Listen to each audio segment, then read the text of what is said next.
Solo Stove Lite. It's like having the power of a bonfire in your hands. Let's check this thing out. Is this thing even on?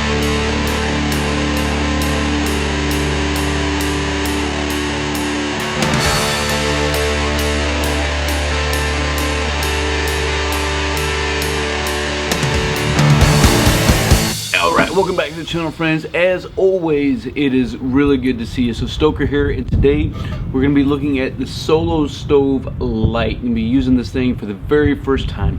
Hey, if you want to master your field craft and develop your tactical virtue, make sure you subscribe to the channel and click that notification bell so you can stay up to date on some future content. Let's check this bad boy out. So this is actually a beautiful day to kind of do this test. It is really kind of windy out, so hopefully the noise will do well with me. So here it is, Solo Stoves. This is their smallest stove that they have.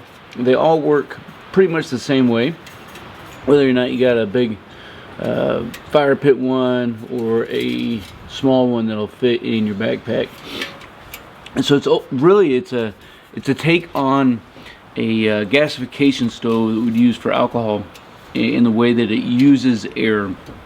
So air is going to come in through these bottom holes, and then it's going to go in two different directions.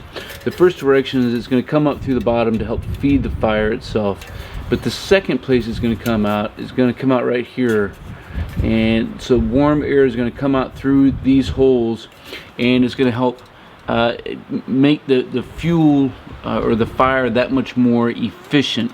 So 304 stainless steel should hold up pretty well. Fits nicely inside my little billy pot, right? Plus a little bit of room to spare. And of course you got your grate down at the bottom, right? And that's where our fire is going to be sitting at. So you got the ash pan down underneath that. And that's good because it allows some oxygen and airflow underneath the fire to help keep that moving as well. Of course it is shielded, and we'll see if it works, how well it works with this wind that we got kicking here. And then you got your pot or your pan that goes up here on top as well. And so you got some more air coming in here, and then set your pot right on top. So we'll get a fire going, and we're gonna boil some water. That's the biggest test, right? How long is it gonna take to boil some water? And then what the hell, I'll make some breakfast out here too. Cook up some eggs.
And so, you know, is it efficient?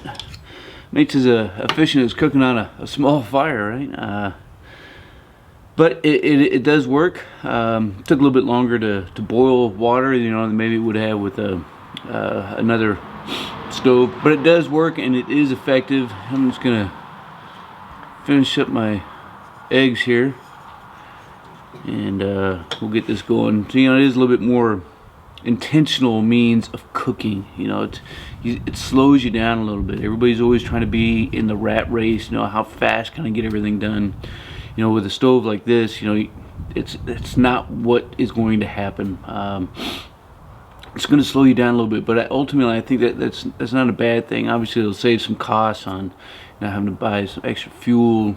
You can just pick up what you have around you. Overall, I think it's going to be pretty neat, and I'm going to encourage you to do the same thing that I'm doing with this. You know, this is the first time I've used this stove, so you know, when you get something new, whether it's a tent, sleeping bag, you know, a piece of gear, a stove, don't wait before you need it, before you learn how to use it. Hey, let me know what you think about this thing down in the comments below. If you enjoyed the content of the video, make sure you like it. Subscribe to the channel if you haven't already done so. We'll keep this conversation rolling, guys. I think something like this has a pretty good benefit to a lot of backpackers or bushcrafters who just want to get out and need a small fire. Does it give you the power of a bonfire in the palm of your hands? Well, not quite, right? But it is pretty neat, and I think it's pretty effective. So I enjoy it. I think I'm going to keep it around for a long time. And as always, until then, we'll see you.